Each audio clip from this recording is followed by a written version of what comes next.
You're welcome back. Nigerian authorities say they have found the bodies of 34 migrants, among them 20 children in the Sahara, near the desert town of Asamaka.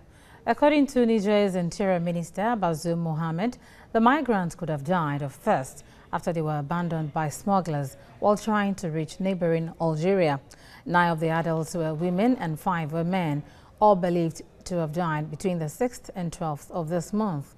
Already, 2 of the victims have been identified as Nigerians, while the nationalities of the remaining are unknown. The International Organization for Migration estimates that about 120,000 people crossed through Niger's northern Agadez region last year. The Niger Delta Avengers says it has blown up a pipeline of the Nigeria National Petroleum Corporation in Akwa Ibom State. The militants made this claim in a tweet on Thursday. The attack comes days after the group listed conditions for negotiation with the government. The militant group had said it desired a genuine attitude from the government before it would commit to any dialogue. It also warned the government against social media agitators whom it claimed were sponsored by politicians. The Nigerian Navy says its operatives are on alert in case there is any breach of the halt in hostilities in the Niger Delta. This is coming just as the hunt for those involved in the hijack of Arabian ship MT Maximus has resulted in the arrest of more suspects. The key suspect, Charles Ekpemefumo, who was declared wanted almost 2 months after the ship's rescue, is still on the run. Defense correspondent Tiffany Sin has the story. The Nigerian Navy is not being complacent despite the Niger Delta Avengers agreeing to a cessation of hostilities in the Niger Delta to pave way for dialogue. The resurgence of militancy in the region had attracted questions over the competence of the Navy, even though the naval authorities had insisted that the resurgence of militancy in the Niger Delta could only be solved politically. The arrest of this man, whom the naval authorities say was responsible for several oil and gas pipeline explosions, reduced the incidence of attacks on oil pipeline. An uneasy calm has persisted but broken by an attack on an NNPC oil pipeline in Akwa Ibom State on Thursday. While it is yet to react, the Navy says it will deal decisively with any breach of the peace. To the effect that a political direction has been given, we would obey those political directions. But our men are on standby at short notice to re-engage the adversary if the need be. Beyond this, the hunt for the mastermind involved in the hijack of Arabian ship MT Maximus has resulted in the arrest of several persons, even though the key suspect seen in this picture is still at large. The principal suspect is still being looked for. We're working with Interpol, the Immigration, and the Department of State Services to track him down. But the good news is that in the process of looking for him, we've gained so much more intelligence, so many other persons have been arrested in connection with the MT Maximus saga.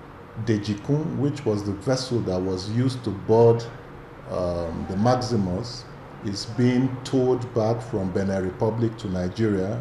The rescue of Maximus in the waters of Sao Tome 8 days after it was hijacked on February 11th was a litmus test to the Navy's ability to secure the collaboration of the navies of other countries. But the Navy spokesman says the Maritime Conference and Sea Exercise held recently to commemorate its Diamond Jubilee has made collaboration and intelligence gathering a lot easier. But how this will translate to a safer Nigerian territorial water is what many Nigerians yearn for. Sifon Esien, TVC News, Abuja. Vice President Yemi Osinbajo has confirmed that President Muhammadu Buhari will not be arriving in Nigeria today as earlier scheduled, but will return on Sunday. 2 weeks ago, President Buhari left Nigeria on a 10-day trip for medical treatment. The president was to see an ear, nose and throat specialist for a persistent ear infection. There's no point he's returning, rushing back on Friday or anything like that. He decided might as well just take the weekend off and be back on Sunday. He's okay ready, now, sir? Ready, oh yes, he's in perfect health, ready to resume work on Monday morning. And I think that's the appropriate thing. Mr. President is in good condition, he's fine, he's very well. I think he should take a day or two off in London, rest a bit, and then come back hale and hearty on Sunday and be ready for work on Monday. So we expect him back on Sunday. Nigeria's National Economic Council, the country's top economic body, has welcomed the central bank's decision to adopt a flexible exchange rate policy. The body believes it will help the economy and ease access to forex. A financial analyst, Ignatius Chukwu, earlier on TVC News says the policy has been long awaited in the Nigerian economy. He sheds more light on what the policy means for the economy. The meaning of this policy is that there is a liberalized access to the dollar, to foreign exchange, so that businesses will come back on stream. It will also open the window.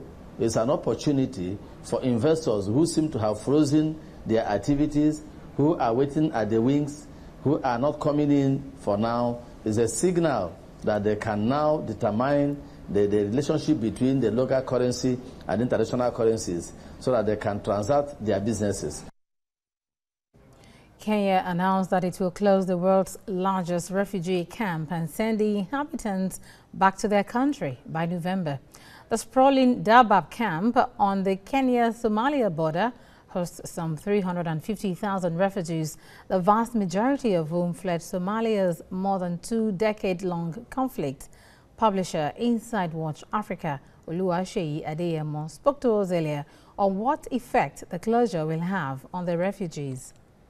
Let us also look at this scenario. A lot of them would have cross-married because they've been here for 25 years. And a lot of people came in maybe when they were like 17 or 18. And so some people are old and they will have gone into other areas of Kenya. And you don't really want to have a people who are desperate, you know, being pressured at a time like this. Because if you're worried about war, if you're worried about attack, and you're saying to the people who are desperate to leave now, are you sure that might not ignite more attack? And on to sports. Daniel Sturridge struck an injury time winner as England came from behind to beat Wales and secure their first victory at Euro 2016. Gareth Bale's 30-yard free kick had put Wales ahead just before the interval. Roy Hodgson's side sparked to life as substitute Jamie Vardy scrabbled in an equalizer from close range after 56 minutes before Sturridge poked past Wales keeper Wayne Hennessy at the near post in extra time. England moved top of Group B and need a point against Slovakia on Monday to earn automatic qualification into the last 16, while Wales must beat Russia to guarantee a top 2 finish.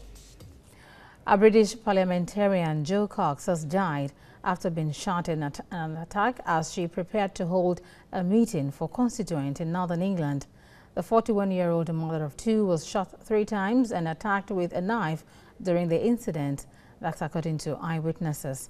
Cox became a Labour lawmaker for Batley and Spen in 2015. The MP's death was confirmed at police headquarters in Wakefield. West Yorkshire police say a 52-year-old man has been arrested. A British vote to leave the European Union would make all of Europe seem like a less reliable partner. That's according to German Economy Minister Sigmar Gabriel. Gabriel, talking during a German-Polish business forum on Thursday, says Germany hoped Britons voted in a June 23rd referendum to stay in the bloc, adding that a British exit would fundamentally change the way Europe was perceived. According to Gabriel, who says in a statement, if Britain left the EU, Europe would be seen as, quote, a continent that cannot really be relied upon, end of quote. The minister said the European Union's global importance would be diminished if it did not remain unified.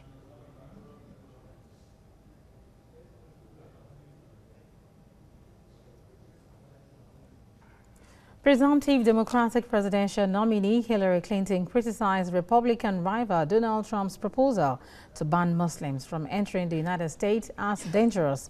Speaking at an event in Virginia attended by veterans and military families, she derided what she called Trump's reckless ideas which he said would not have saved a single life in the recent mass shooting in Orlando, Florida. Gunman Omar Martin killed 49 people at a gay nightclub in Orlando on Sunday morning.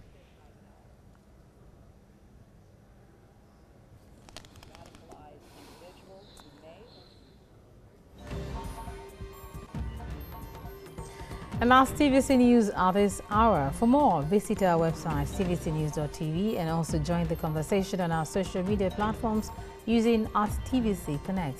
Thanks for watching. I am Oluyemisi. Dada.